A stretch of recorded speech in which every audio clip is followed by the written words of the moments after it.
Tenho uma história para compartilhar que realmente me traumatizou por um bom tempo, e sinto que este é um bom lugar para compartilhar. Para contextualizar, é importante que eu comece dizendo que sou de Aotearoa, Nova Zelândia. Temos casos ocasionais de pessoas desaparecidas ou casos assustadores, mas fora isso, é seguro aqui e não acontece muita coisa. Quero dizer com isso que, como uma garota de 19 anos, me sinto confortável para andar pelas ruas à noite ou fazer trilha sozinha porque é bastante seguro e todos se cuidam mutuamente, geralmente. Isso aconteceu no verão de 2019. Vou fornecer a localização para que você possa entender melhor. Meu namorado e eu estávamos indo para um piquenique em um local que já havíamos visitado várias vezes, Karakarique Track. É no final de uma estrada rural muito longa e sinuosa, fora da rodovia estadual. Então você dirige por cerca de 15 a 20 minutos desde a estrada principal, por um longo trecho de fazenda, e no final há uma grande rua sem saída e uma fazenda enorme ao redor. Os proprietários da fazenda deixaram a terra meio aberta ao público como reserva, porque há árvores nativas e outras coisas, e porque, a cerca de 15 minutos a pé do estacionamento, há uma pequena cachoeira onde se pode nadar. A trilha é muito popular, pois é um dos pontos de natação mais próximos da cidade mais próxima, Hamilton, e é muito cênica. Você atravessa pontes para pedestres, passa por leitos de riachos, etc. Os fazendeiros ainda vão lá de vez em quando para fazer o trabalho na fazenda, e há áreas cercadas que o público não pode entrar, pois eles ainda trabalham ativamente na terra. Neste dia em particular, meu namorado e eu estávamos super felizes porque o estacionamento estava vazio, e era um dia de verão super quente, então isso era realmente raro. O fazendeiro estava cruzando as vacas pela porteira em um quadriciclo quando chegamos, e ele sorriu e acenou para nós. Ele é um homem mais velho e já tínhamos conversado antes, pois éramos visitantes regulares. Então partimos em direção à cachoeira, atravessamos uma ponte para pedestres e passamos por um grande campo de vacas. A trilha é bastante estreita e o riacho está bem nas bordas, então você precisa ter cuidado. Vimos a cachoeira, decidimos não nadar porque não tínhamos toalhas e voltamos em direção ao estacionamento. Na volta, decidimos descer um pouco por uma rampa de cascalho íngreme na trilha que levava a uma área mais privada coberta por árvores bem ao lado do riacho. Aqui é onde começa. Estávamos passando o tempo e tal. Eu estava de bruços lendo um livro e meu namorado estava sentado jogando no celular e fazendo carinho no meu cabelo.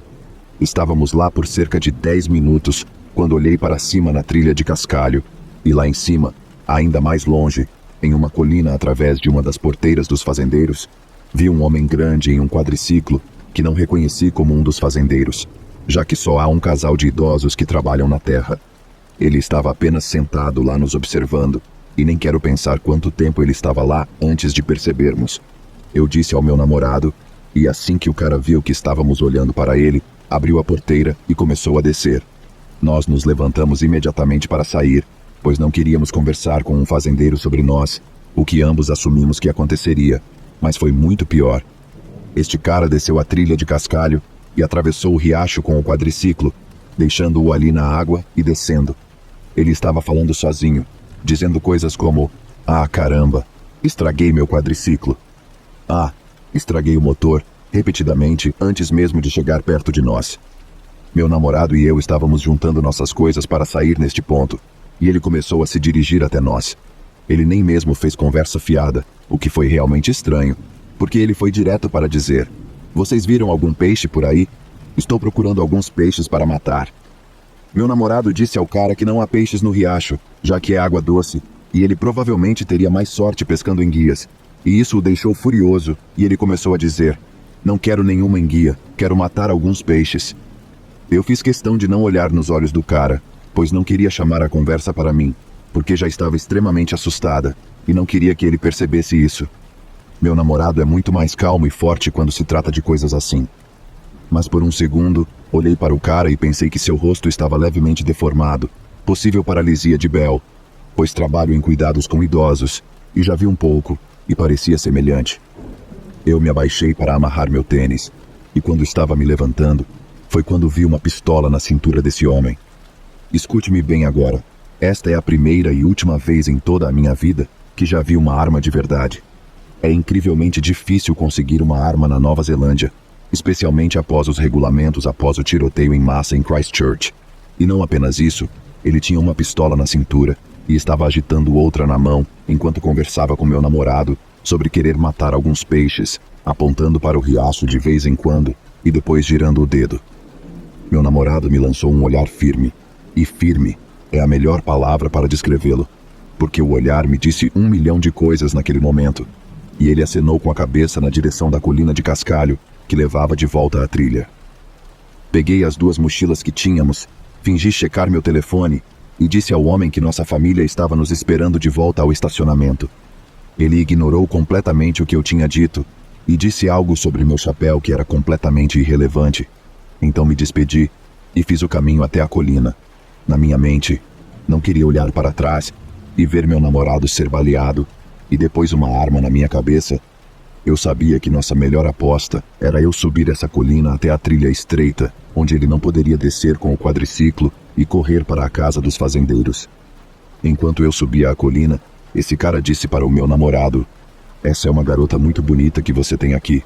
E foi como se todas as intenções dele que eu não queria acreditar fossem confirmadas. Senti que ia morrer.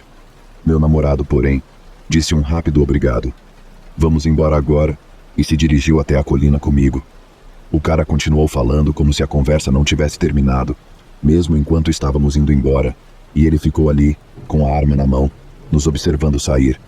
Assim que viramos o canto, corremos até o estacionamento onde, não havíamos notado antes, havia mais de 10 cápsulas de bala vazias. Cápsulas de bala? Eu nem sei, mas balas usadas vazias. Encontramos 2 meninas de biquíni acabando de chegar ao local quando saímos, e informamos tudo a elas. Elas entraram em seus carros e saíram imediatamente. Tentamos ir até a casa dos fazendeiros para perguntar se ele conhecia o cara, pois nunca o tínhamos visto na terra antes, mas eles não estavam mais em casa. Quanto à arma, ainda é muito assustador para mim, pois nunca tinha visto uma antes, mas essas pistolas pareciam bastante antigas e enferrujadas, e quando discutimos o incidente a caminho de casa, meu namorado sugeriu que provavelmente foram repassadas a ele por outra pessoa. Este incidente tem me acompanhado nos últimos anos, e meu namorado e eu não conseguimos voltar ao local. O que é uma pena, porque foi onde tivemos nosso primeiro encontro, e era um lugar muito sentimental para nós. Tive que dirigir pela estrada que leva à trilha por cerca de 1 ano, pois fazia o trajeto entre as cidades, e sempre me sentia mal. Eu poderia ter perdido minha vida, ou a do meu parceiro naquele dia, ou algo muito pior. E sempre sou extremamente grata que meu namorado seja o homem que é e tenha sido capaz de afastar o cara de nós para que pudéssemos sair e me comunicar por meio de movimento para me dizer o que fazer no meu estado assustado. Ele me disse depois que estava pronto para morrer se precisasse, porque sabendo que o cara nos observava antes e me elogiou da maneira que fez, ficou claro que ele poderia ter tido algumas intenções assustadoras. Isso também me deixou muito mais temerosa agora de viajar sozinha na mata, o que fiz minha vida toda.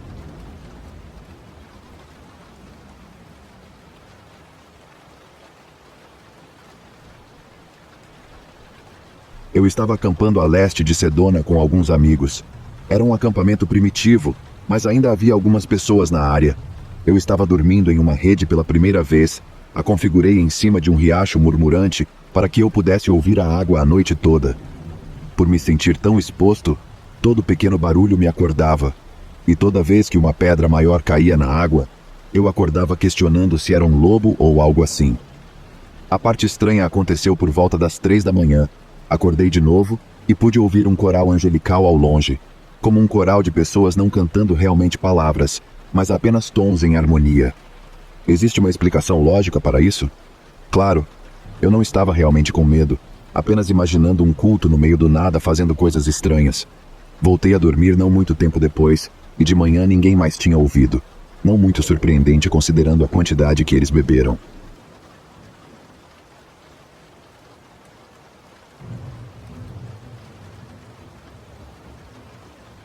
Eu e meu grupo variado de amigos de diferentes ramos militares aqui nos Estados Unidos gostamos de acampar na fazenda de um vizinho. Todos nós, tendo algum nível de treinamento com armas de fogo, levamos armas conosco, o que é importante mais tarde. Nos deitamos para a noite e não 2 horas depois, todos acordamos com gritos e tiros. Criamos um perímetro e o deixamos seguro. Tentamos descobrir o que diabos acabou de acontecer. Em uma palavra, lobos. Mas o que chamou a atenção foi que um deles parecia ter olhos vermelhos com um pelo preto sólido. Claro, os lobos se assustaram com as armas e se dispersaram. O mais surpreendente? Ainda acampo lá com os outros que não desistiram do lugar.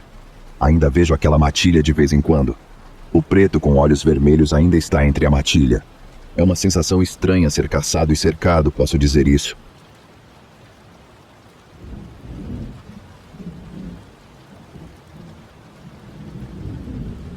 Não é exatamente uma história de trilha, mas relacionada às florestas. Uma família estava acampando e seu Golden Retriever trouxe um fêmur humano com uma articulação de quadril artificial anexada, saído da floresta. Eu era um policial rural que lidava com o caso. Rodamos o número de série no quadril e voltou para uma mulher que havia sido relatada desaparecida na área cerca de 15 anos antes. Múltiplas teorias foram apresentadas, mas seu corpo e veículo nunca foram encontrados.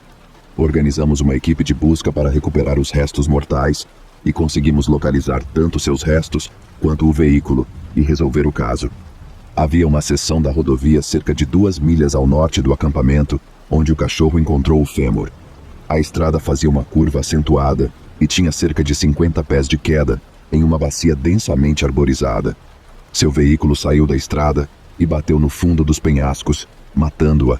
Animais carniceiros então espalharam os restos por uma área ampla na bacia. É uma área remota e ninguém teria testemunhado o acidente, e o carro não era visível do topo dos penhascos. Então ela e seu carro estiveram desaparecidos por 15 anos e estavam apenas a 50 pés da estrada o tempo todo.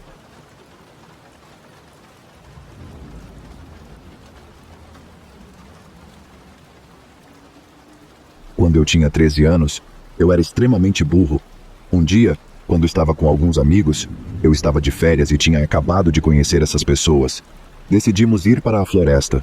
Essa floresta é enorme e é praticamente uma armadilha mortal, pois há muitas valas. De qualquer forma, sendo crianças burras, entramos por volta das 7 horas. Nosso toque de recolher era às 9 e fomos avisados para não entrar na floresta. Meu amigo corre na frente até uma cabana antiga que parecia vazia, então entramos e demos uma olhada ao redor. Agora é aqui que fica interessante. Ouvimos um rangido em um dos quartos, e nesse momento, uma das meninas que estava lá estava em lágrimas pensando que algum assassino em série estava lá dentro se preparando para nos matar. Meu amigo, que descobriu a cabana, tinha 15 anos na época, então ele foi em frente, e ao abrir a porta lentamente, pudemos ver uma cadeira de balanço se movendo sem ninguém nela. Momento clássico de filme de terror, mas saímos de lá o mais rápido possível e nunca contamos a ninguém o que aconteceu, nem mesmo onde fomos. Seguro dizer que eu não vou mais lá.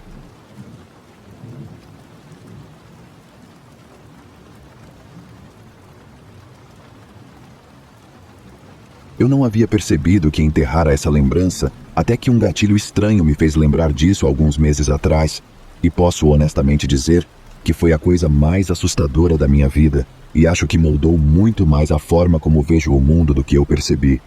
Vou começar com o que desencadeou a lembrança. Eu estava assistindo a primeira temporada de The Sinner há alguns meses, e isso acontece nos primeiros 2 minutos, e é literalmente a foto de promoção. Então não é um spoiler ou qualquer coisa assim. Quando o personagem principal começa a esfaquear psicoticamente um cara, eu senti um tremor perturbador no estômago. A cena é extremamente perturbadora e às vezes as cenas me afetam. Mas sou um fã ávido de terror e geralmente não me abalo com essas coisas. Nunca experimentei uma reação visceral duradoura a uma cena na televisão, e isso meio que me assustou. Assisti a alguns episódios na casa dos meus amigos e me senti ansioso e encurralado, e eventualmente fui para casa porque não conseguia suportar o sentimento que tive assistindo. Então, como meu eu obsessivo sempre faz, comecei a me obcecar em encontrar a causa raiz do sentimento arrepiante que não conseguia sacudir. Finalmente, lembrei disso. Não me lembro do momento exato mais tarde no programa, mas algo desencadeou a lembrança do que aconteceu com minha mãe e eu quando eu era criança. Isso aconteceu em 2004, quando eu tinha 11 anos. Minha mãe é assistente legal e na época trabalhava em um escritório de advocacia de família. Surgiu algo urgente, como é a vida no mundo jurídico, e ela teve que buscar materiais do caso em seu trabalho naquela noite, então me levou com ela para buscá-los. Era por volta das 7 da noite. Devo mencionar que vivia em um bairro bastante bom e agradável, onde era muito seguro e nada de ruim realmente acontecia. Minha mãe e eu assistimos a filmes de terror, então essa não é uma história de esqueci de trancar a porta da frente porque, com certeza não. Digo isso para dar crédito à intuição insana da minha mãe, que provavelmente salvou nossa vida naquela noite. Paramos no estacionamento e minha mãe não saiu do carro. Sou filho único, então estava lendo no banco de trás e honestamente não percebi nem me importei, mas eventualmente perguntei a ela por que não estávamos saindo do carro. Ela respondeu que estava esperando porque, quando chegamos, alguém passou pelo estacionamento e entrou no carro bem atrás de nós, e depois ficou esperando dentro do carro com as luzes apontadas para o nosso carro. Não era explicitamente suspeito ou assustador, pois havia várias explicações não sinistras, mas minha mãe teve um pressentimento, e estou feliz por ela ter confiado em sua intuição e procedido de forma muito deliberada e cuidadosa, porque possivelmente salvou nossa vida. Após 5 a 10 minutos, mas eventualmente ela se virou para mim e disse: "Ok, não faço ideia do que esse cara está fazendo, então vamos só pegar as coisas e ir embora." Eu não sabia disso na época porque estava meio que levemente inconsciente, mas ele saiu do carro e nos seguiu. Minha mãe me disse para me apressar porque estava congelando, e corremos para a porta. O prédio dela exigia um cartão para tocar e entrar. Então, uma vez lá dentro, pensamos que estaríamos seguros. O estacionamento onde estávamos é gigante e pessoas aleatórias ficam por lá o tempo todo, incluindo eu frequentemente como adolescente bebendo. E ele veio aparentemente do nada, então as chances de ele também ter um cartão para entrar não eram muito altas. Isso também foi algo que eu não estava realmente ciente ou prestando atenção na época, mas alguns momentos depois de entrarmos, pensando que estávamos seguros, ele entrou logo atrás de nós. Perguntei à minha mãe sobre isso. Não aprendi o que aconteceu até anos depois. Entendo por que ela não me contou. E ela disse que algumas coisas passaram pela cabeça dela. Ele poderia ser um psicopata total, que roubou o cartão de alguém, o que era menos provável porque era simplesmente aleatório demais. Então, ele era ou um funcionário ou um cliente. Eles realizavam sessões de mediação noturnas no prédio, então era típico dar aos clientes um passe temporário por conveniência. Vou supor que essa prática mudou após este evento. Minha mãe, conhecendo o sistema de cartão de identificação, na verdade se perguntou se estava pensando demais naquilo naquele momento, mas ela apenas teve aquele pressentimento e seguiu em frente, e realmente me ensinou desde o início a não me preocupar com o resto das pessoas e garantir sua própria segurança. Eu não o vi nos seguindo, e minha mãe realmente agiu tão bem que eu nem juntei as peças e só pensei que fosse outro funcionário aleatório. Mas lembro de ter um estranho pressentimento que não conseguia entender e, misericordiosamente, apenas calei e segui o exemplo da minha mãe. Antes de ele entrar, minha mãe estava apertando freneticamente o botão do elevador apenas no caso de ele ter entrado de alguma forma, mas ainda não havia chegado. Ele entrou e esperou pelo elevador para nós. Minha mãe foi, falsamente, educada, e disse: "Oi." Então, quando ele chegou, ele entrou e segurou a porta para nós, esperando. Minha mãe realmente se saiu muito bem pensando rápido e fingiu receber uma ligação e e-mail que me mandou para o lado, e disse: "Oh, tenho que atender essa ligação, então vamos apenas esperar pelo próximo, obrigado." E nos afastou. Eu segui sem protestar, mesmo que visse que ninguém a tinha ligado. Depois de sentir o estranho sentimento e vê-la fingir uma ligação, eu sabia que algo estava errado. Isso e ele estava extremamente assustador parado ali, segurando o elevador aberto. Assim que ele partiu, ela imediatamente apertou o botão para que o próximo viesse e me pegou e disse baixinho: "Aquele era o homem que estava esperando atrás de nós no carro no estacionamento. Ele saiu do carro e nos seguiu para dentro. Eu não deixaria a gente entrar no elevador com ele. Quando o elevador chegar, vamos correr para o meu escritório e esperar alguns minutos e depois sair pela escadaria." Neste ponto, eu estou surtando, mas permaneci calmo e quieto e segui o exemplo dela. Ela viu que o elevador dele ia para o 3º andar.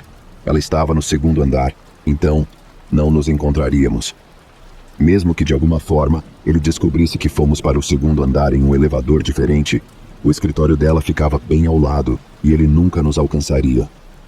Corremos para o escritório dela e trancamos a porta e esperamos cerca de 10 minutos enquanto ela encostava o ouvido na porta para se certificar de que não ouvia nada. Enquanto escrevo isso, estou quase rindo como um lunático porque neste ponto parecemos paranoicos. pois realmente nada aconteceu. Mas estou muito feliz por assistirmos a muitos filmes de terror. Então destrancamos a porta e olhamos rapidamente para fora. Depois corremos para a escadaria e corremos para fora do escritório dela. Entramos no carro e fomos para casa. Fim da história para mim na época. Perguntei à minha mãe, quando era adolescente, se ela se lembrava daquela vez estranha no escritório dela, quando nos escondemos no escritório dela e fugimos de um cara no elevador e o rosto dela ficou branco. E ela me contou o que aconteceu enquanto esperávamos no escritório dela e fugimos pela escada à prova de som. O homem no elevador estava lá para uma sessão de mediação de custódia com sua ex-mulher. Ele era contra o divórcio e estava tentando desesperadamente impedir que sua esposa se divorciasse dele. A sessão de custódia ocorreu antes de minha mãe e eu chegarmos lá. Ele se recusou a assinar os documentos que lhe concederiam menos de 50% do tempo dos filhos vivendo com ele. Aparentemente, ele ficou tão irritado que se levantou e saiu pela metade da sessão. Sua esposa decidiu permanecer no escritório por cerca de meia hora depois que ele saiu porque estava assustada. Durante esse tempo, ele voltou para o carro e sentou-se dentro dele e chorou. Foi quando minha mãe e eu chegamos ao prédio do escritório. Eventualmente, ele pegou um par de tesouras de cozinha que estavam na caixa de luvas e saiu e voltou para o prédio, quando nos seguiu para dentro. Não tenho certeza se sair do carro o fez perceber e deu o empurrão para ele voltar para dentro. Ele voltou para dentro, ao mesmo tempo que nós, e entrou no elevador, que nos convidou para entrar com ele. Com base nas evidências do julgamento envolvendo um moletom cinza, os promotores concluíram que ele foi para o terceiro andar e ficou espreitando, esperando pela esposa. Ele voltou para o elevador e esperou até que sua esposa fosse sair e entrar no elevador. Ele passou então a emboscar ela e a esfaqueou 106 vezes com o par de tesouras no bolso. Ele assassinou sua esposa da maneira mais horrível. Os detalhes do caso são horríveis. O que me arrepia até os ossos é imaginar o que teria acontecido se tivéssemos entrado no elevador. Estava claro que ele tinha uma agenda e um alvo direto. É altamente possível que ele nos deixasse em paz e seguisse seu plano. Mas o último detalhe é que enquanto ele estava esperando em seu carro, ele estava cheirando metanfetamina e estava drogado. A mediadora foi a principal testemunha no julgamento e seu depoimento é horrível. Seu marido também trabalhava no prédio e ela estava indo para o escritório dele quando ouviu gritos. Quando ela se aproximou do elevador, ouviu a esposa gritando seu nome. Ela gritou, "É ele!" Ela encontrou o marido arrastando a esposa para dentro do elevador com sangue por toda parte, em todas as paredes. Então, na frente da mediadora, ele continuou a afundar as tesouras na esposa. Quando a polícia chegou lá, encontraram-no segurando sua esposa, que estava morta, sufocando-a com o braço em volta de seu pescoço. Tudo isso aconteceu enquanto ainda estávamos no prédio. Não ouvimos porque estávamos na escadaria de cimento e saímos direto para fora. Tudo isso é para dizer que ele claramente enlouqueceu completamente. Alguém que esfaqueia a esposa mais de 100 vezes com um par de tesouras está claramente completamente louco, mas ele continuou furiosamente a matá-la na frente da mediadora e a sufocar um cadáver quando a polícia chegou é um nível de loucura horrível. Isso, e ele estava sob efeito de drogas. Não há nada que diga que não poderíamos tê-lo provocado de alguma forma aleatória, ou que ele já tivesse entrado em seu surto psicótico, ou que não teria querido nos tirar do caminho. As ações da minha mãe provavelmente salvaram nossas vidas naquela noite. Ela teve um pressentimento e confiou em sua intuição. Leio histórias aqui todos os dias e me identifico muito com elas, de pessoas, especialmente mulheres, que são condicionadas a serem educadas e acabam em perigo como resultado. Minha mãe sabia que a ligação falsa poderia parecer besteira, mas ela não se importava e absolutamente não iria entrar no elevador com ele. Ela não é apenas minha heroína, mas minha melhor professora. Aprendi naquela noite a ser hipervigilante, prestar atenção em cada pequeno detalhe do meu entorno e a não ligar para a educação e nunca ignorar meu instinto. Nunca esquecerei o sorriso levemente largo demais, cheio de dentes, que não parecia alcançar seus olhos, enquanto ele ficava a 5 metros de distância da minha mãe e de mim, segurando a porta do elevador aberta. Agora que essa memória ressurgiu, penso nisso o tempo todo. O que teria acontecido se tivéssemos entrado no elevador?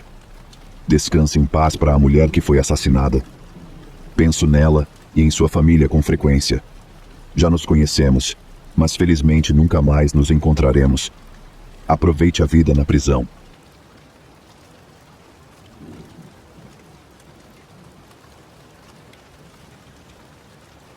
Meu nome é Luke, sou francês, tenho 26 anos e atualmente moro na Austrália, Brisbane, desde maio de 2019.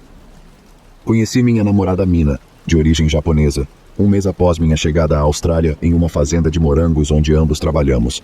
Trabalhamos lá por vários meses, até que a crise de saúde atingiu o planeta. Então, não há mais trabalho na fazenda, precisamos encontrar algo mais. Naquela época, tínhamos duas opções: voltar para casa e nos separar, ou permanecer juntos e tentar superar esse evento por conta própria. Spoiler: escolhemos a segunda solução. Então, decidimos deixar nosso trabalho sazonal no interior e ir para a cidade tentar encontrar um novo emprego. Bingo!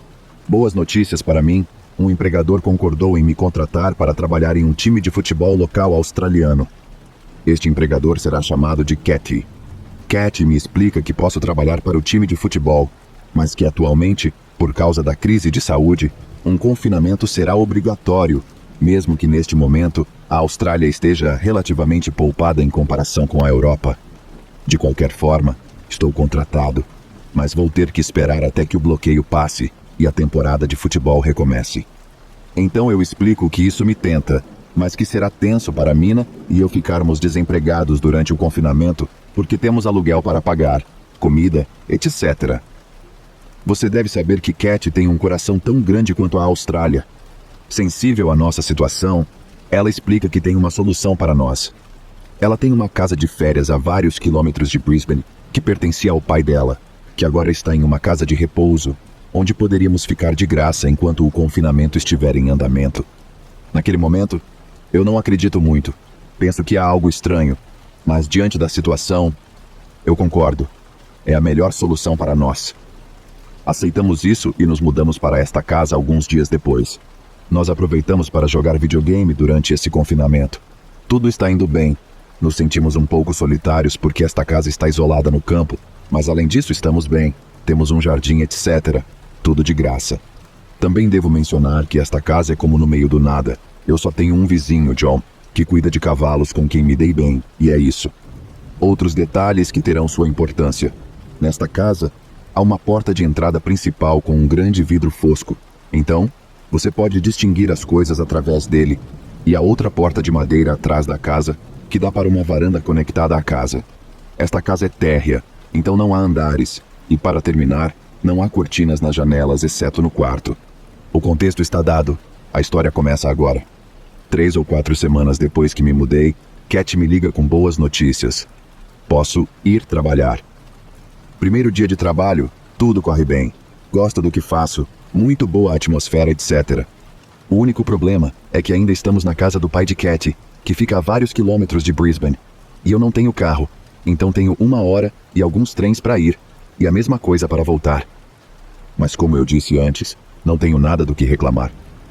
Para registro, Mina ainda estava procurando trabalho. Ela não teve tanta sorte quanto eu. Então ela estava principalmente em casa, enquanto eu estava trabalhando. Segundo dia de trabalho, 5 da tarde. Estou prestes a terminar meu trabalho quando recebo uma ligação de Mina. Ela sussurra, a voz tremendo. No primeiro segundo, sinto que algo está errado. Aqui vou mudar para o ponto de vista dela para lhe dar o máximo de detalhes. Ela estava quieta jogando Animal Crossing no sofá, quando de repente viu uma silhueta através da janela borrada da porta de entrada principal. Muito pequeno e muito largo para mim, ou mesmo John. E ela entende isso muito rapidamente. Ela encara essa figura que agora está imóvel de frente para a porta da frente. É no momento em que ela tenta se levantar para sair discretamente da porta que esse cara começa a bater freneticamente. Seu coração está acelerado, ela não sabe o que fazer. Ela tenta ser o mais discreta possível para que esse cara pense que não há ninguém lá ou abrirá a porta para ele. Ela finalmente decide se esconder no guarda-roupa do quarto, porque é o único quarto onde não podemos ver o que está acontecendo do lado de fora. Aninhada entre os cabides e nossas roupas, e rezando para ele desistir, ela de repente se lembra que há uma segunda porta atrás da casa que está aberta, e ela não sabe se está trancada ou não. Corajosa, ela decide correr pela casa para alcançar essa porta, e então, durante sua corrida, Ela vê esse cara esgueirando-se por uma das janelas da cozinha. Conclusão: ele está indo ao redor para verificar se há uma porta nos fundos da casa. Em pânico, mas já em sua corrida, ela decide ir até o fim e tentar. Ela precisa fechar essa porta antes que ele tente abri-la.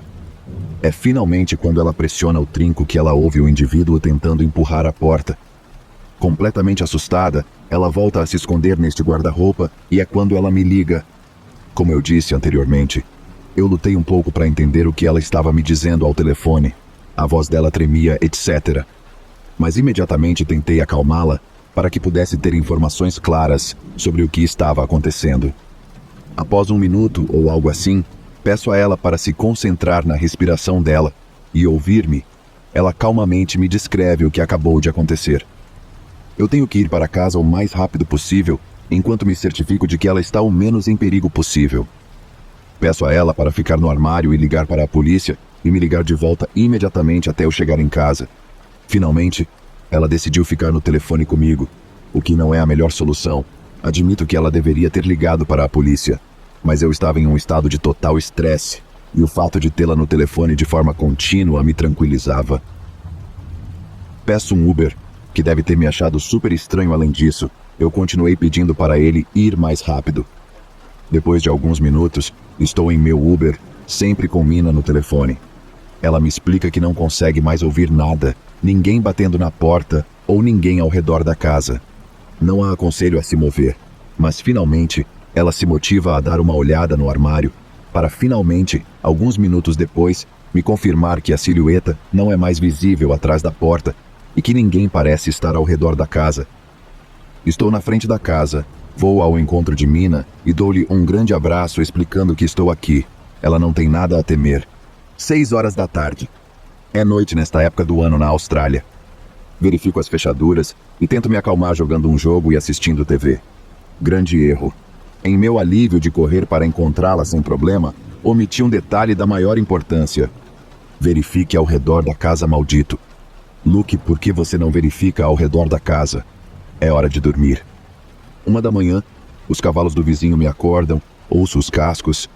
Mina ainda não está realmente dormindo. Ela me pergunta o que é esse barulho, e eu respondo que são os cavalos do vizinho. 3 da manhã. Alguém bate freneticamente na porta, mas tipo, super forte, como se ele estivesse a meio caminho de arrombar a porta. Posso dizer que descobri o que é adrenalina naquele momento. Estou certo de que é o mesmo cara, e ele vem tentando entrar nesta casa o tempo todo. Mina grita. Começo a tremer por toda parte. Tenho essa sensação de estar paralisado, mas ainda ter tanta energia para gastar. É muito estranho. Levanto-me da cama para barricar a porta dos fundos e depois ligar para a polícia. É no momento em que saio do quarto que ouço um barulho surdo e metálico. Droga! Ele abriu a maldita porta dos fundos. Ele está na varanda. Então há apenas uma última porta bem frágil de madeira que nos separa. E ele ainda está determinado a entrar. Para mim, neste momento, é certo, ele vai entrar. Não sou muito de lutar, mas não tenho escolha. Pego a maior faca de cozinha que tenho, me coloco em um ângulo onde tenho a melhor chance de surpreendê-lo quando ele entrar. E estou disposto a usar essa faca para nos defender, para defender Mina, que está paralisada na cama. Estou com tanto medo, mas ao mesmo tempo tenho tanta confiança. É realmente muito, muito estranho. Quando de repente, no meio de seus milhões de pensamentos, Mina grita: "Pare! Vou ligar para a polícia!" Eu a olho, ela me joga meu telefone e eu penso que em vez de esperar sem fazer nada, maximizando minhas chances de ficar seguro, enquanto espero por ela atrás da porta, é uma boa ideia. Então, sempre na mesma posição, pronto para me defender, ligo para a polícia. A ligação deve ter durado 40 segundos. O policial do telefone entendeu diretamente que era sério. Ele me pediu o endereço e pronto, eles estavam a caminho. Neste momento, me sinto um pouco mais aliviado, mas continuo atento. É aí que o indivíduo começa a murmurar coisas incompreensíveis, o que não me tranquiliza porque com o barulho que ele está fazendo, penso que é um cara bêbado ou drogado ou um paciente mental. Ele deve ter percebido que chamei a polícia, mas ainda está tocando a maçaneta e empurrando a porta. 3h10 da manhã, nunca fiquei tão feliz em ver luzes piscando. Os policiais estão aqui. 4 policiais e um cão policial. Quando os vejo se aproximando da casa, ouço barulhos atrás da porta. O indivíduo parece estar assustado e desiste. Ouço o cachorro latindo, os policiais gritando e um homem gemendo. Acabou. O indivíduo é neutralizado e colocado no carro. Um dos policiais permaneceu para conversar conosco e pegar nosso lado da história e descobrir se queríamos fazer uma queixa ou não. Ele nos disse que havia uma chance de que esse homem fosse um paciente de reabilitação que fugiu. Ele também nos disse que não estava certo de nada naquele momento e que eles teriam que verificar a identidade dele, mas eventualmente nunca ouvimos falar desse cara ou da polícia.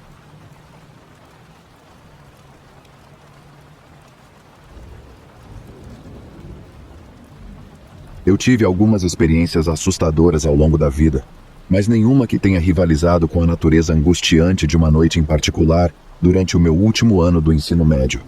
Eu estava lidando com o mais recente de uma série de términos com minha namorada e procurava qualquer motivo para sair do meu escritório de casa, onde já passava incontáveis horas refletindo sobre o fim do relacionamento.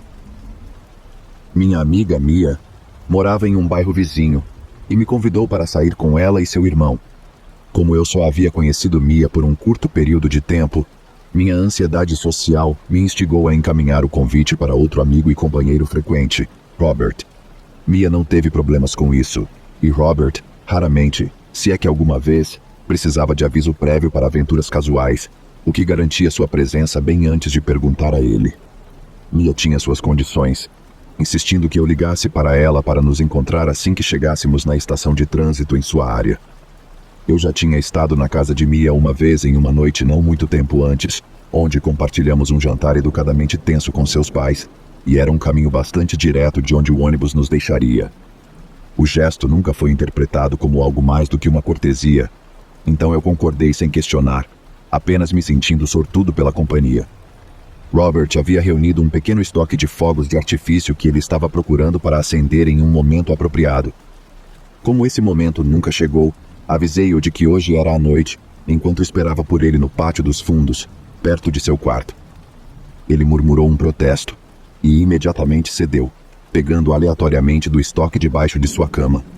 Em 20 minutos, um ônibus da cidade nos levou por lugares familiares, eventualmente cruzando a armadilha de ônibus, uma espécie de mata-burro com espaçamento maior, que existia como uma fronteira informal entre duas comunidades no lado noroeste da cidade. Era um viaduto estreitamente construído acessível apenas ao transporte público e caminhões comerciais compactos, com uma passagem protegida por divisórias de concreto para bicicletas e pedestres. A característica central e a origem de seu nome é um poço quadrado com uma disposição solta de barras de aço, destinadas a prender veículos intrusos que não atendessem aos requisitos especificados para entrar. Isso foi antes do surgimento do utilitário esportivo, que renderia isso obsoleto, e de um portão automatizado ser instalado para continuar justificando sua função. Agora, um pouco ultrapassado em seu ambiente atual, ainda servia seu propósito e era semelhante a um posto de controle de fronteira desprotegido. Eu não havia antecipado sair naquela noite, então quando chegamos à estação perto das 11, estava conscientemente conservando minha vida útil limitada de celular para avisar Mia de nossa chegada. O ícone de bateria fraca piscava após a ligação, uma indicação de que havia bastante sobra para me punir com a perspectiva de uma mensagem reconciliatória de minha ex, que apareceria pela virtude do pensamento positivo. Enquanto Robert e eu cantávamos músicas dos anos 80 com variações de tom vacilantes e atrasados, um SUV preto com janelas escuras passou zunindo por nós no estacionamento ao lado da estação. Seus pneus cantavam alto contra o asfalto, enquanto se moviam erraticamente, o motorista buzinando antes de sair em disparada na direção do mesmo subúrbio de anel interno para o qual estávamos destinados. Mia e seu irmão chegaram não muito tempo depois e fixamos nossos olhares em um campo próximo da escola para fazer barulho com alguns fogos de artifício. Em um espetáculo legal, as duas velas romanas e a maioria dos foguetes já haviam sido disparados, com exceção dos poucos que falharam no conjunto. Outro SUV em movimento veio rasgando pela estrada mais próxima à escola dentro de minutos. Uma coleção de balões amarrados no interior do veículo lutava contra o impulso do vento antes de o veículo parar abruptamente. Mia nos instruiu de repente a esperar onde estávamos e saiu correndo na direção do SUV parado. Testemunhamos uma figura sair do banco do passageiro para se aproximar dela. Embora estivessem fora do alcance do ouvido, senti um alívio profundo quando ela recebeu a saudação com intimidade. Havia uma empatia e amizade não comumente associadas aos estranhos ameaçadores que você encontra depois do anoitecer. Mia era o tipo de pessoa que você não conseguia evitar gostar. Ela era brilhante, amigável, talentosa e nunca fez muito para ofender alguém. Ela tratava todos em termos iguais, e sua popularidade resultante quebrava as supostas estruturas sociais dos anos finais do ensino médio. Eu, por outro lado, estava muito mais familiarizado com certos padrões de sala de aula do que gostaria de ter sido. Os populares, os valentões, as sementes ruins, muitos dos quais convergiam em um ponto fixo no mapa de nossa cidade natal, cujo centro aparente era a escola de seu antigo distrito.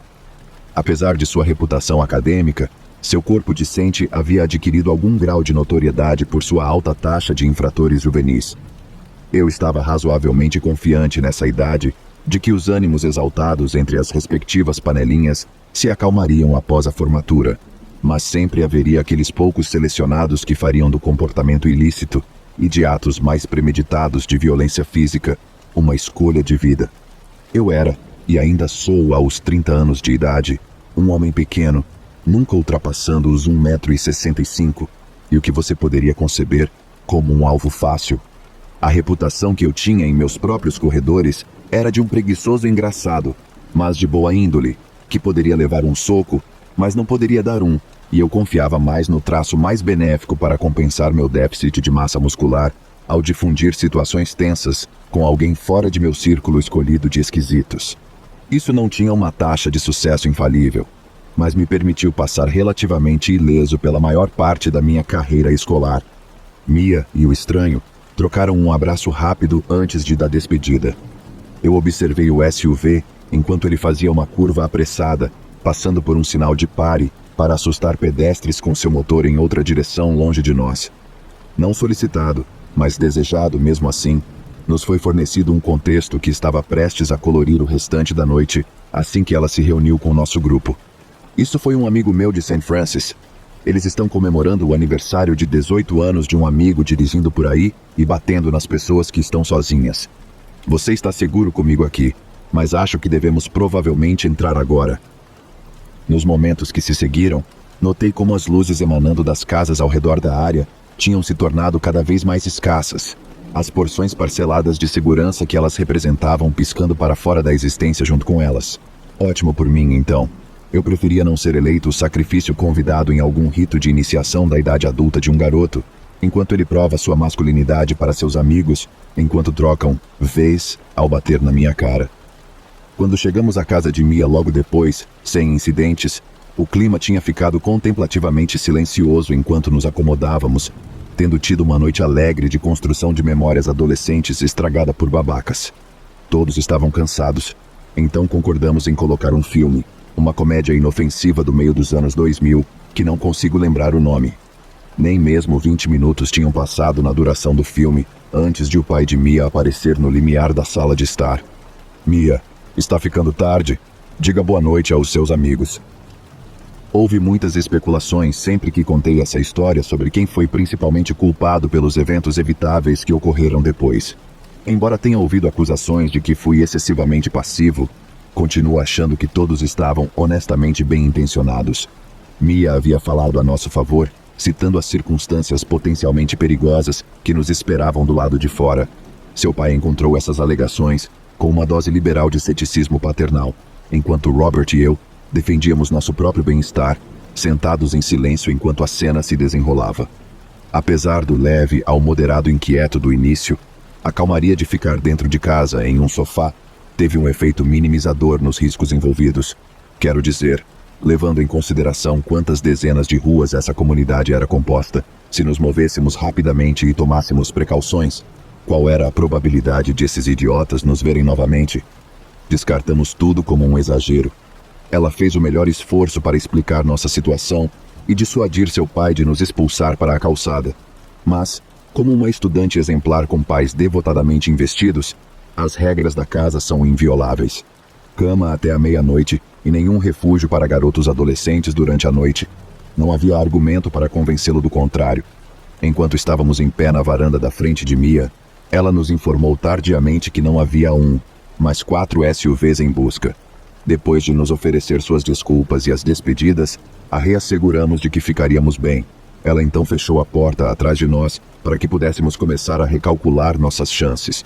Minha bateria de celular já havia sido drenada há muito tempo, esperando por aquele texto como o tolo apaixonado que eu era. Robert, por outro lado, nunca se deu ao trabalho de carregar um celular com ele, já que se comunicava com todo mundo que conhecia quase exclusivamente pelo MSN Messenger. Mal preparados para a ocasião, parecia que estávamos destinados a viajar a pé. Caminhamos em círculos na rotatória, considerando quais rotas nos manteriam longe das ruas principais e vias secundárias. O mais sensato também era o mais longo, com a armadilha de ônibus sendo uma fuga limpa do aniversariante e seus amigos. Tivemos a sorte de ter estudado na área e sabíamos dos muitos corredores e atalhos escondidos onde as copas das árvores nos esconderiam na sombra. Podíamos ficar virtualmente ocultos por 80% da jornada se usássemos nossa inteligência. Vale ressaltar novamente aqui que éramos adolescentes, para quem questionar as minhas habilidades de julgamento. Também estávamos cientes de que a estação de trânsito fecharia relativamente em breve.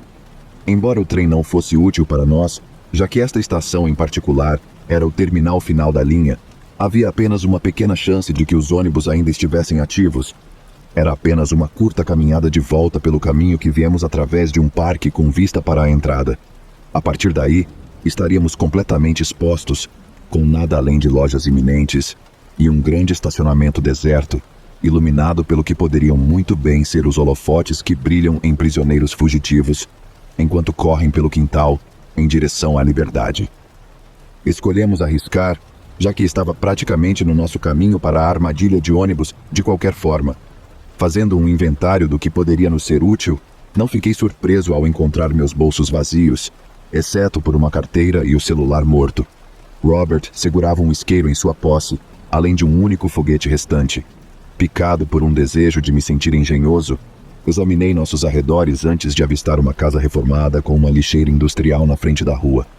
Saltei para dentro e saí com uma tábua de madeira com pregos, que segurei em minha mão me sentindo corajoso.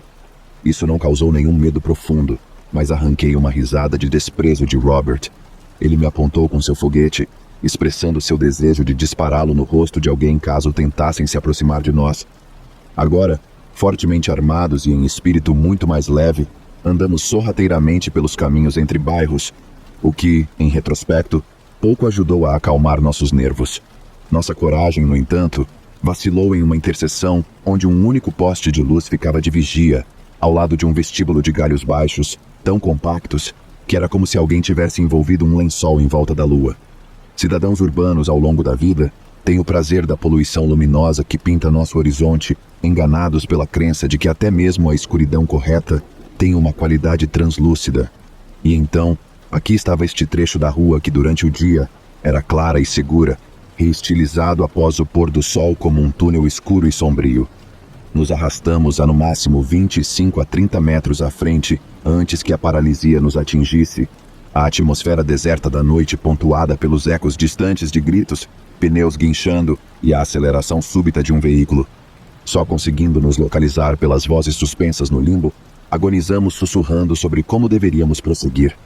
Devemos encontrar um desvio alternativo ou ficar ali, ouvindo qualquer sugestão adicional de movimento do outro lado do vazio? Assolado pela paranoia, o silêncio arrepiante que retornou foi um incentivo potente para virar as costas. Brevemente, contemplamos a ideia de acampar pelo restante da noite antes de optar por retroceder. Subsequentemente, encontramos o caminho pela saída do parque até a avenida principal. Havia pouco tráfego à noite, então se um dos SUVs aparecesse, os veríamos claramente e eles nos veriam. Esticamos nossos ouvidos para qualquer vestígio de motor roncando, antes de atravessar a estrada às pressas e passar pelo estacionamento até as baías de trânsito. Verificamos rapidamente os horários dos ônibus postados, mas cada um já havia feito sua última volta há muito tempo, o relógio da estação revelando o que nossa hesitação nos custou.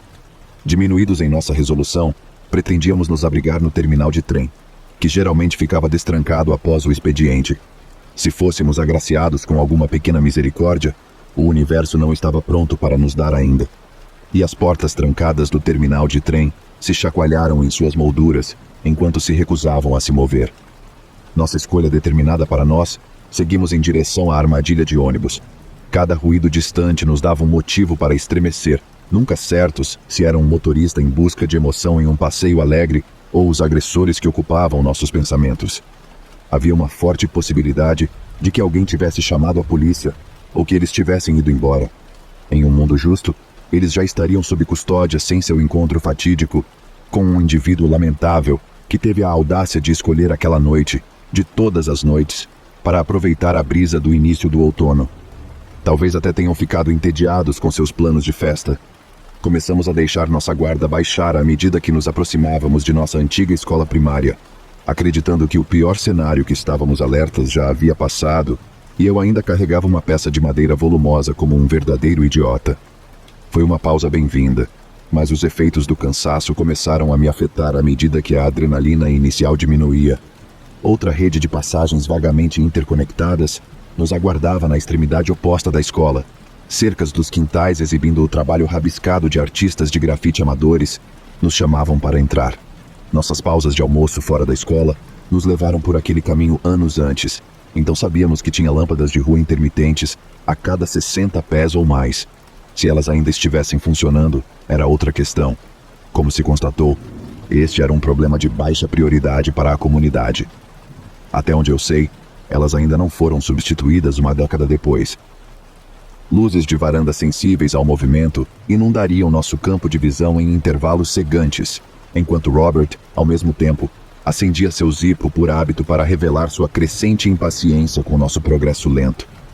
Galhos estalando sob as patas de animais noturnos despertavam figuras escuras da minha imaginação sobrecarregada, aquelas que se estendiam com mãos invisíveis para pegar sua presa e nos atacar.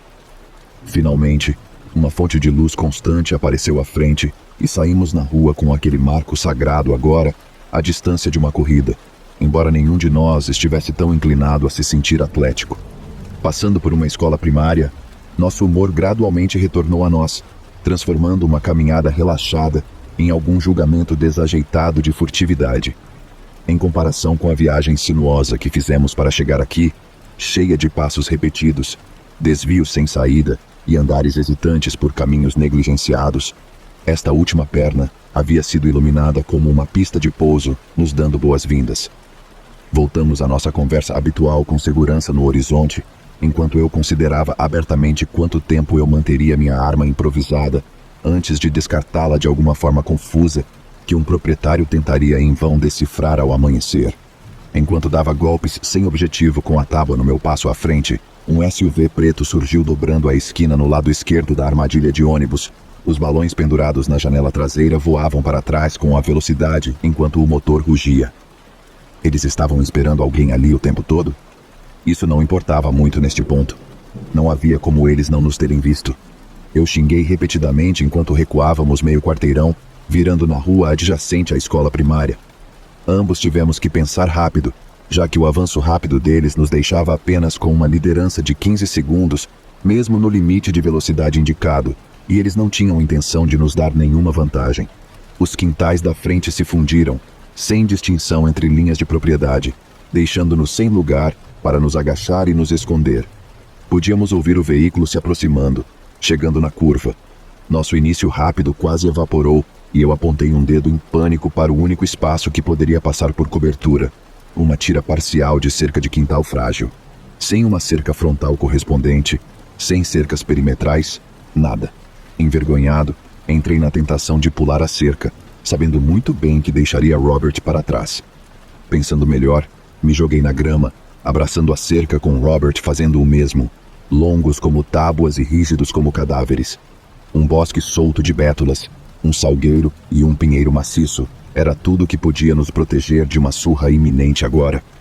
O SUV perdeu velocidade enquanto fazia a curva, o brilho dos faróis se intensificando à medida que se aproximavam. Talvez inconscientemente, tenhamos nos presenteado com o elemento surpresa, sem ter ideia de como explorá-lo adequadamente. Robert destampou o Zippo e o aproximou do pavio, seu polegar no giro do isqueiro. Tentei me pressionar mais contra o chão, mas a terra dura não cedia. Eles pararam completamente e estacionaram na beira da propriedade. Bem, na droga, do nosso lado. A grade espiava além da linha da cerca. As portas se abriram, cascalho rangendo enquanto a multidão do aniversário murmurava indistintamente e começava a andar enquanto nos procuravam. Tentei reunir um senso da quantidade em números rastreando seus passos. Meu ouvido não estava à altura da tarefa, mas era o suficiente para saber que a proporção estava firmemente contra nós e seríamos cercados se decidíssemos fugir. Raramente, se alguma vez, havia dado um soco em alguém, sempre ocupado com a ilusão de compostura para me defender do risco de parecer bobo por isso. Essas pessoas eram estranhas. Elas não estavam cientes de como eu era. Elas não sabiam que eu fingia tratar isso como um jogo. Tudo o que elas queriam era nos machucar. Então era isso. Era aqui que eu seria forçado a derramar as camadas de covardia protetora e ganhar meu próprio respeito. Agarrei a tábua com força, pequenos estilhaços se enterrando na minha palma, enquanto eu ouvia o som do meu ritmo cardíaco acelerado. Isso ajudou a convocar anos de agressão enterrada de anos de encenação de confronto para superar o medo de uma briga perdida. Minha mão livre tropeçou nos pregos enquanto eu os erguia. Rezei para que o foguete de Robert gerasse uma quantidade suficiente de confusão para que eu desse alguns bons golpes durante a emboscada, antes que eles nos tivessem de volta ao chão e prontos para nossa viagem de ambulância. Mesmo que eu só conseguisse dar um golpe, eu faria questão de garantir que ele acertasse. Mas então, tudo caiu em uma quietude prolongada, com apenas o zumbido do poste de luz mais próximo para acrescentar sua harmonia de apoio. Uma paz incomum tomou conta de minhas reverberações focadas em distribuir um único golpe de violência desfigurante, quando ouvi uma voz frustrada dizer baixinho a frase: "Foda-se". Portas batendo, seguiram-se a essa declaração. O SUV ganhou vida, os pneus chiando enquanto saíam em disparada. Assim, eles se foram. A rigidez de nossos corpos amaciou enquanto desabávamos no lugar, ainda não prontos para nos sentarmos com medo de que isso pudesse ser uma tática. Quanto mais tempo ficávamos, mais claro ficava que tínhamos sido presenteados com um milagre que passamos a noite esperando. Quando nos recompusemos e estávamos prontos para nos levantar, vagamos pelas ruas laterais em relativa tranquilidade. Nunca nos afastamos do centro da estrada. Eu ainda não encontrei uma explicação satisfatória para o que nos impediu de esgueirar o restante do caminho de volta para a armadilha de ônibus. Simplesmente não parecia mais necessário. Suponho que você possa atribuir isso como um sintoma do brilho isolante do trauma, embora, se nos perguntassem naquela época, não fôssemos capazes de processar o choque e admitir tal coisa. Isso viveria como outra história até o dia em que pudéssemos pagar psicólogos para nos dizerem o contrário. Tínhamos quase esquecido de reconhecer o fato de que conseguimos. De dentro de nossa fuga coletiva, olhamos para trás pela estrada em busca de algum significado para todo o episódio, porque parecia ser o tipo de coisa que uma pessoa deveria fazer. Mas se houvesse algum desfecho comovente nos esperando no final, não era prontamente aparente do outro lado do viaduto. Se eu tivesse que extrair uma lição, é que apesar da minha aversão ao conflito e das muitas suposições anteriores sobre meus instintos covardes, se o infortúnio miserável me encontrar encurralado novamente, talvez eu consiga me manter firme. Eu só espero que haja algum pedaço de madeira descartado por perto quando esse momento chegar.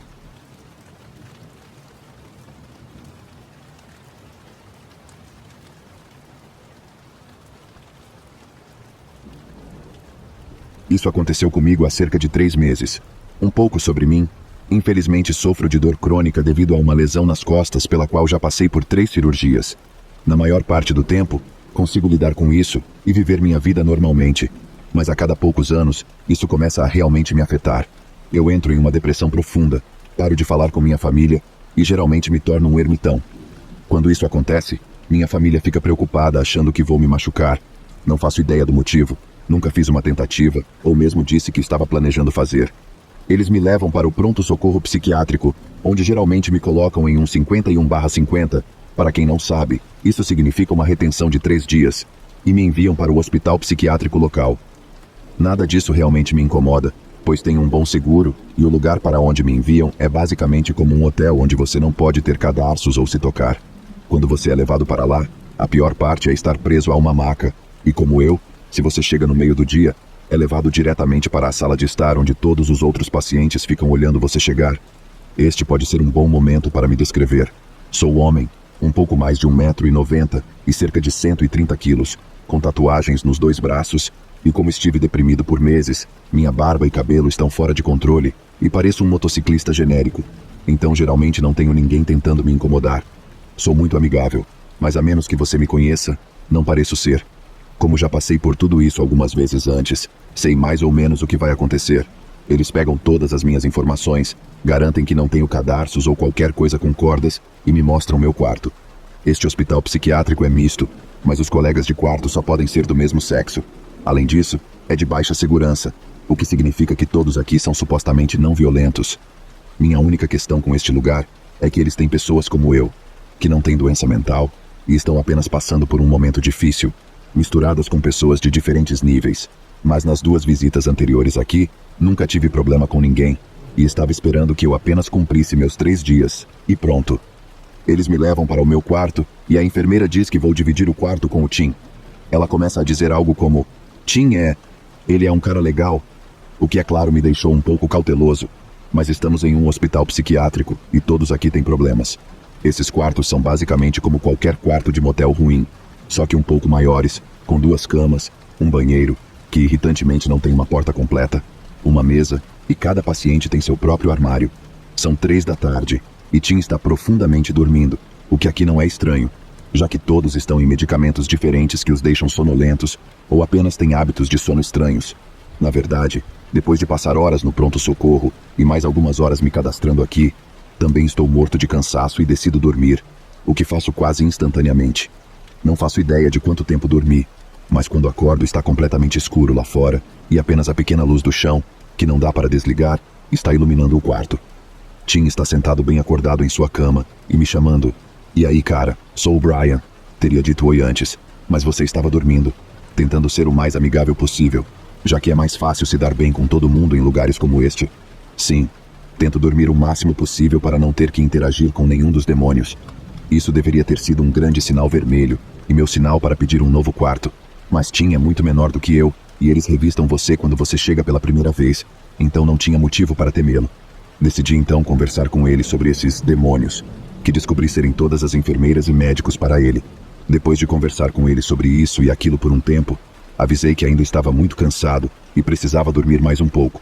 Momento em que ele me disse, ok, e é bom finalmente ter um companheiro humano de quarto. Levei isso como um sinal de que ele estava bem comigo e que não precisava dormir com um olho aberto. Acordei bem cedo para o café da manhã, já que não comia há 24 horas, e fui sentar. Tim sai e senta comigo. Além de se referir às enfermeiras e médicos como demônios, ele parecia bastante normal. Conversamos sobre coisas normais por um tempo, até que ele para de repente e fica olhando para algo atrás de mim. Você vê ela, aquela é a Jéssica, ela é um anjo. Eu me viro para ver uma garota muito linda, que parece ter uns 20 anos, talvez até 18. Ela acena e diz, oi para Tim. E praticamente todo mundo na área do refeitório parece ser uma daquelas garotas muito alegres que fazem questão de serem super legais com todos. Quando olho de volta, ele está olhando para ela um pouco demais, e eu estalo os dedos. Ei cara, não a assuste. Ele me olhou com uma expressão muito confusa, como se eu tivesse dito a coisa mais absurda do mundo para ele, e ficou muito quieto depois disso. Honestamente não pensei mais nisso, pois tinha meus próprios problemas para lidar. O resto do dia foi o usual em um lugar como este. Ir a reuniões, falar com seu médico, tomar seus remédios, mas a maior parte do tempo você está entediado. A TV tem 4 canais, mesmo que um deles seja HBO, é sempre uma questão de sorte. Então, passei a maior parte do tempo lendo livros na sala de estar. Enquanto eu estava lendo meu livro, Jéssica se aproxima, senta ao meu lado e se apresenta, começando a me fazer todo tipo de perguntas sobre minhas tatuagens, o que estou lendo, basicamente toda a minha história de vida. Assim como eu, ela era basicamente uma pessoa normal passando por um momento difícil, sem doença mental para falar, apenas sofria de ansiedade que a fazia ter ataques de pânico, principalmente porque acabara de começar a faculdade e não conseguia lidar muito bem com a pressão. Acabamos conversando por algumas horas e nem pensei nisso até depois, mas Tim estava passando por nós repetidas vezes. Mais tarde, descobri que ele estava basicamente me olhando fixamente enquanto passava por mim. Depois de conversar com Jéssica por um tempo, aviso que vou tomar um banho antes do jantar e que podemos conversar mais tarde. Como disse antes, os banheiros deste lugar só têm portas pela metade, como uma porta de salão do Velho Oeste, mais sólida. Então, quando saio, posso ver as pernas e as meias de Tim embaixo da porta. E aí, cara, você precisa usar o banheiro? Estarei lá em 1 minuto, só preciso trocar de roupa. Ele não diz nada e fica parado lá. Cara, recue um pouco. Você está me assustando um pouco. Consigo ouvi-lo respirando rápido e com força agora. E essas portas não têm tranca. Ele poderia simplesmente empurrá-la se quisesse. Cara, você precisa recuar. Preciso sair. E é aí que ele começa a gritar comigo. Você é Satanás. Você é Lúcifer. Repetindo várias vezes. Estou realmente assustado neste momento. Se eu abrir esta porta e bater nesse cara, serei eu quem levará uma injeção na bunda e será colocado na sala silenciosa. Mas não sei o que mais fazer. E mesmo que ele esteja gritando o mais alto que pode, nenhuma enfermeira parece estar vindo. As portas dos quartos deste lugar são muito grossas. Tenho quase certeza de que é porque os pacientes gritam no meio da noite muitas vezes, e eles não querem que outros pacientes sejam acordados. O que é uma política legal, mas está realmente me colocando em uma situação difícil agora. Depois do que parece 10 minutos, mas provavelmente estava mais perto de 1. E exatamente quando estou me preparando para reencenar a cena do banho de Eastern Promises, ele para e sai do quarto. Eu me visto e vou imediatamente encontrar uma enfermeira para contar o que acabou de acontecer. Eu não tinha ideia do que eles disseram a ele, mas eles imediatamente me colocaram em outro quarto. Eu não o vejo durante todo esse tempo, ou pelo resto da noite, mas estou realmente assustado. Ninguém nunca gritou comigo, ou me encurralou, ou algo assim antes. E não consigo dormir nada essa noite. Como eles não têm relógios, não faço ideia de que horas são quando ouço da sala de estar. Onde está a estação das enfermeiras? Onde está ele? Por que ele não está voltando para dormir? Com o mesmo tom que ele estava usando quando estava gritando comigo no banheiro. Abro um pouco minha porta e consigo ouvir a enfermeira falando com ele. Você o verá durante o dia e poderá conversar com ele. Depois volte para a cama. Mas eu tenho que vê-lo esta noite. É uma emergência. Isso continua por mais 30 segundos antes que a segurança finalmente chegue. Consigo ouvir uma confusão, mas de jeito nenhum eu ia lá fora para ver o que estava acontecendo. Eu consigo ouvi-lo gritando ainda, mas não consigo ouvir o que ele está dizendo, e eventualmente começa a desaparecer.